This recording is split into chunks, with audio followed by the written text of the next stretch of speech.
تجربة مطعم نغم بيروت من المطاعم اللي أسعارها غالية شوية. هنشوف الأكل هل يستاهل الأسعار دي ولا لأ.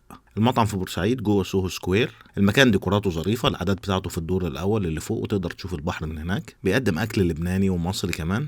أسعارهم في المنيو شاملة الخدمة والضريبة ودي حاجة كويسة. طلبت طبق مقبلات نغم ده ب275. دي مقبلات سخنة، بتبقى عبارة عن 2 كبة محشية، طعمها حلو ومظبوط، وفي قطعتين كمان معجنات لحمة اللي هي زي السمبوسة بس مختلف عن عجينة السمبوسة التقليدية بتاعتنا. الحشو حلو بس العجينة ما عجبتنيش. كمان في 4 وحدات سبرينج رولز محشية جبنة، هما تقريبا بيسموها رقاق جبنة، طعمها حلو قوي، والبطاطا الحارة كمان ممتازة، واحلى حاجة فيهم اللي هو السجق ده معمول بدبس الرمان. نروح المقبلات الباردة. اخترنا طبق مشكل بيبقى فيه 5 أصناف تختارهم انت. اخترت الحمص والمحمرة دي بتبقى فلفل أحمر بارد مع بقسماط وزيت زيتون وعين جمل. وكمان اخترت متبل، ده بيبقى زي البابا غنوج كده، بتنجان وطحينة مع ليمون وبهارات. طعم الطحينة كان مغطي على طعم البتنجان. المحمرة والحمص طعمهم عادي، مفهومش حاجة مميزة قوي.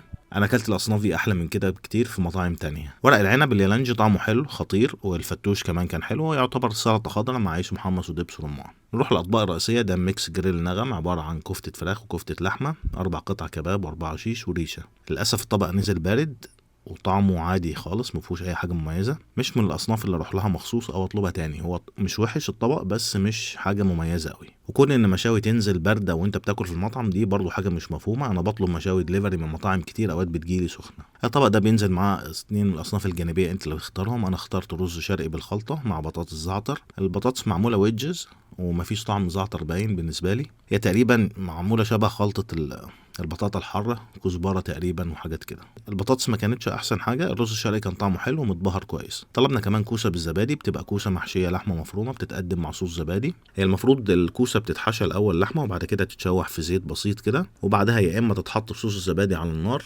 وفي ناس ممكن يسلقوها شويه كمان في الميه بعد التحمير البسيط اللي في الاول ده قبل ما يحطوها على الصوص. بس من لون الكوسه كده اعتقد من يا اما هي متشوحه خفيف في الزيت او ما نزلتش تحمير خالص. بس طعم الكوسه كان حلو والحشو بتاعها ممتاز. صوص الزبادي مش ذوقي الصراحه، ما حبيتهوش لا مع الرز ولا لوحده، وده ذوقي الشخصي انا، طبعا مش مشكله في الصنف ولا حاجه. طلبت مع الصنف ده رز بالشعريه. وطلبنا من المشروبات ليمون نعناع وميلك شيك شوكولاته. المشروبات بتاعتهم كانت حلوه. بس دي تجربه المطعم نغم بيروت. قولوا لنا لو جربتوا المطعم رايكم ايه، وايه افضل الحاجات اللي جربتوها عندهم. بالنسبه لي تجربه كويسه بس ممكن ما اكررهاش تاني، وممكن يكون في اصناف اقوى من كده، اقوى من اللي انا طلبتها، مش عارف. عشان كده قولوا لنا في التعليقات ايه احسن الاصناف اللي بتطلبوها من عندهم. سلام.